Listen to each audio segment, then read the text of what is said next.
Now. Last week, Jim had mentioned using super glue on a certain spot in some of the flies he's tying. And the question came up, what kind of super glue you use? And there's lots of different kinds. The stuff that's marketed to fly tyers is called Zap-A-Gap.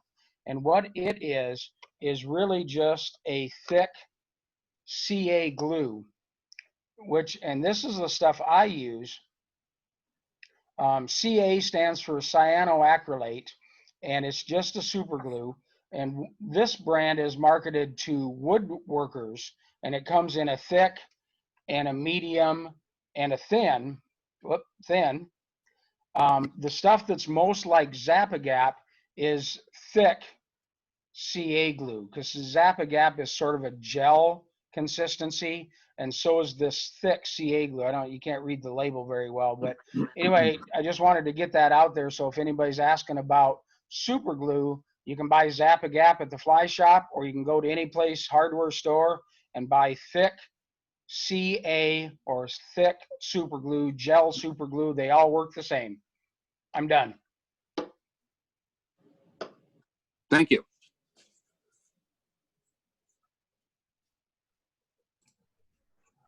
You're good to go, Jim. I got you spotlighted. All right. Tonight we're tying a flying ant.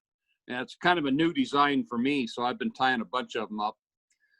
Tonight the hook we're using is a Daiichi Model 1130, which is a light scud hook. You could use a Temco 2488 or a 2487. This is supposed to float, so you don't want to use a heavy hook like a 2457.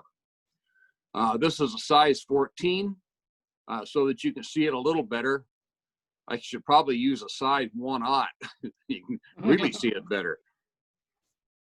And tonight, because I want to hold some materials on the hook, instead of using Ultra Thread, I'm using Unithread 6.0 in black.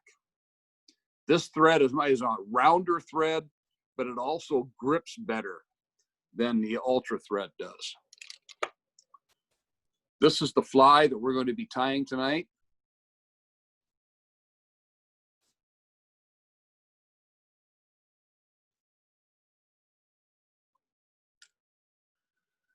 And let's see, we're using just plain craft foam. That's a little thicker than 2 millimeters, I think, but I don't think it's quite 3 millimeters. And then some black 2 millimeter.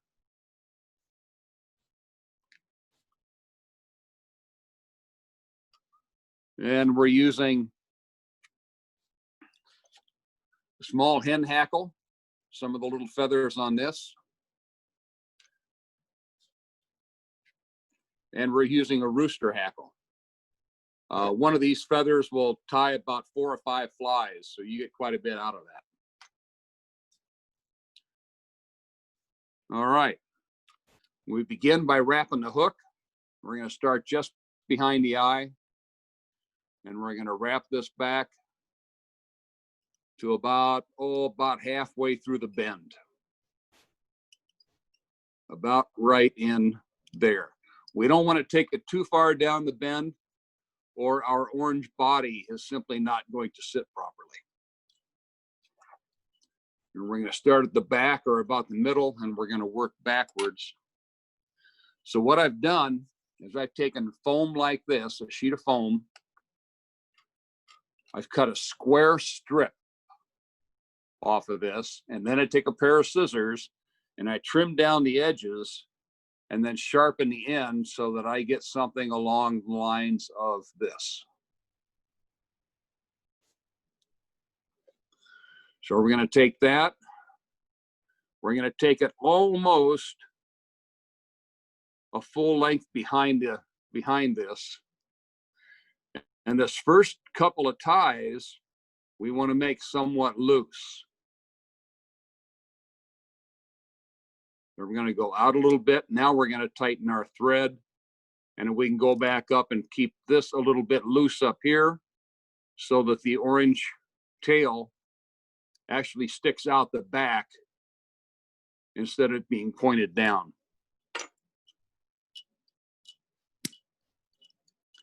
Trim that off.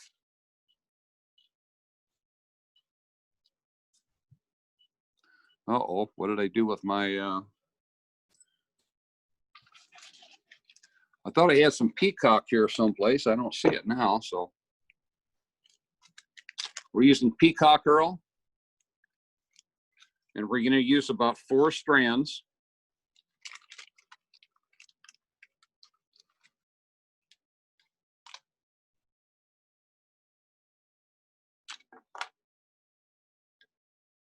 We're gonna tie that in right here. I don't use the very tips of peacock Earl anymore. I generally go back about 1 inch because the tips just prove a little bit too fragile. Now we've done this before. I take an electronics clip like this and I go up, I grab a hold. Let me raise this up just a little bit.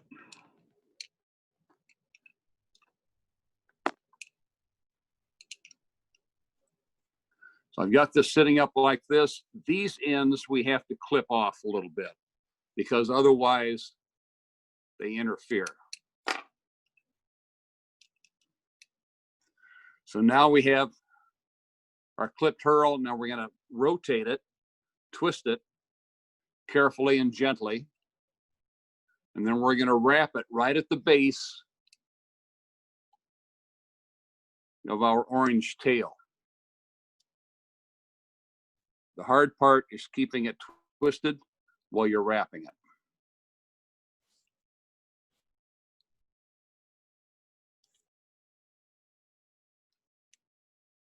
Right about that much is just fine. And now we're going to tie that off. Then we're going to go down just a little bit farther and we're going to tie it off again. And then we're just going to let this dangle.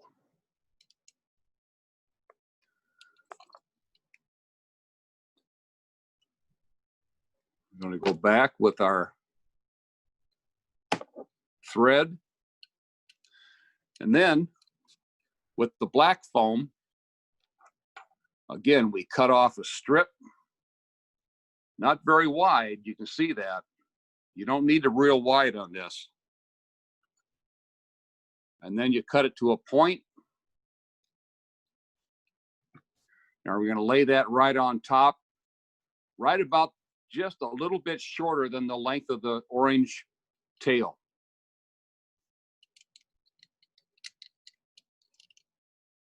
And then we're going to tie that on real good.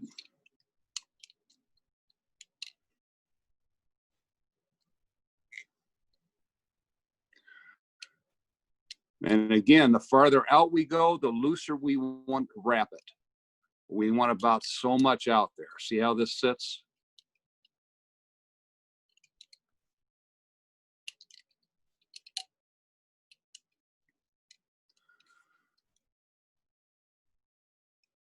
Now we want that white hen hackle. And we're going to choose a feather that's probably a little bit like this one right here. See that? We're just going to pull that out. Most of the feather is going to be wasted. Not to worry too much. We want it to extend about 20% of the weight past the tail. Hold it down. Wrap it in place. Now this particular kind of a feather really has a reputation of pulling out when you're adjusting it later. So we want quite a bit of that wrapped and pretty tightly. But you can see it sits right on top of that foam, just like so. And that's all we want there.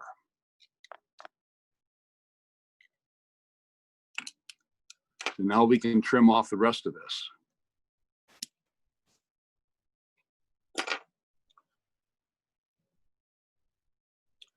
And taking a neck hackle feather, We want to pull the bare shaft away.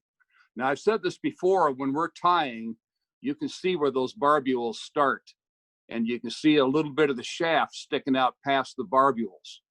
We want a little bit of that bare shaft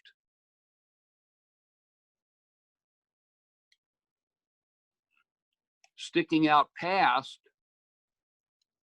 where we're tying it in.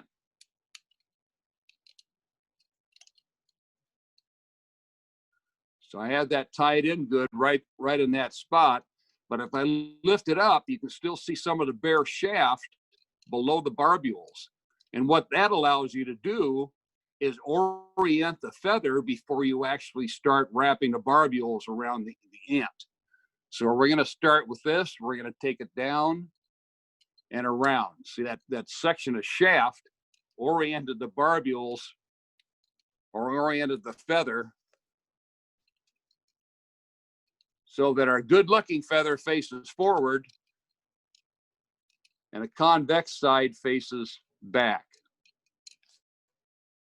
And I've already used this a few times, so now I'm going to use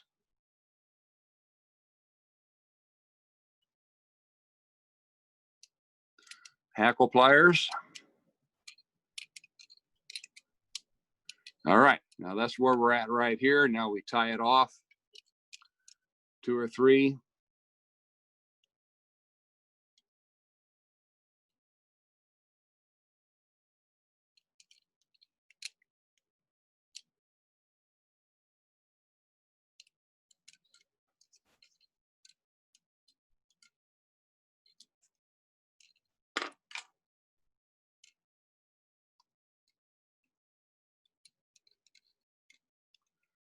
Now we're going to pull the front of this foam back.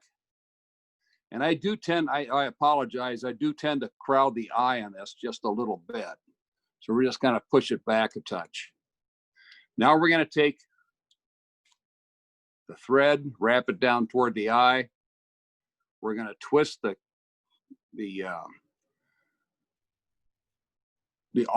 peacock herl, and we're going to wrap it around the hook right up here about twice, just so we have a little bit of underbody in there. Now we're going to tie that off.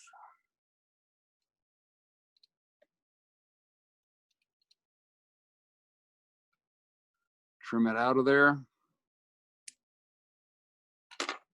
Now you can see we do have a little bit of a peacock underbody in there. Now we bring that foam forward just a little bit. Yeah, you got to make sure you hit underneath the eye and you don't pass over the eye, or you're just going to have a floppy appendage out there. So you can still see where the eye of the hook is. We're immediately behind the eye of the hook.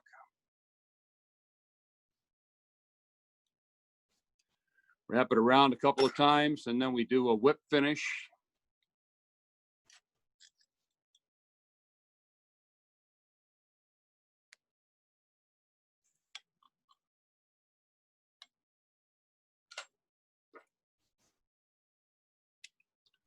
Trim off our thread, reorient everything, and then we're going to cut off everything but just a little bit of a tab right there. So that's our ant.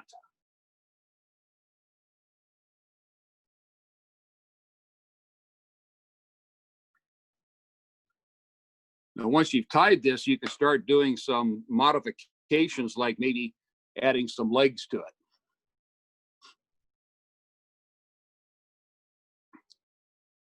That just makes it a little bit buggier, and the legs actually help it ride in the water a little bit better. You know, that almost looks like I've got some shiny stuff in there. That's not, oh, it was a piece of some trash or something. So there we go. Same ant, 2 different directions, 2 different ways. And that's all there is. But you can see underneath that we've got peacock herl underneath the head and in the abdomen area. And that's pretty attractive for fish. We have the wing to make it look like a flying insect. You can put 2 wings in there if you want to. You can use ice dub or Zelon, Antron, or even a piece of brushed out yarn. It should be white and it shouldn't be very much, but it should appear as though it had wings.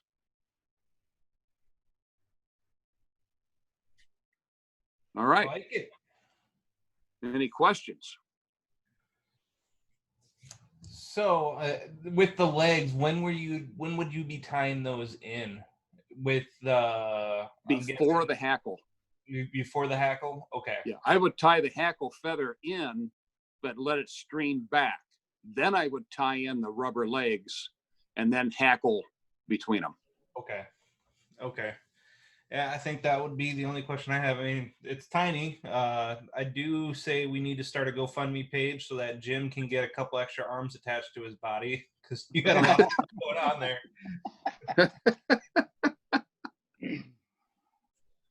Well, I think it's a fun pattern, and you know, it's good for all kinds of panfish. Yeah, I think even a bass would take it. Definitely trout. And possibly even carp. Carp might even take that. Might be something we got to check out in the next couple weeks at Family Park. Yeah, I was going to go out. I was going to go out Wednesday or last Monday, but I've had one catastrophe after another around here, and that seems to be taking up all my time. So I'm gonna head right to my bench as soon as we're done here and tie up a couple of those. all right. Just trying to remember all the steps. All right, I'm going to stop the recording here.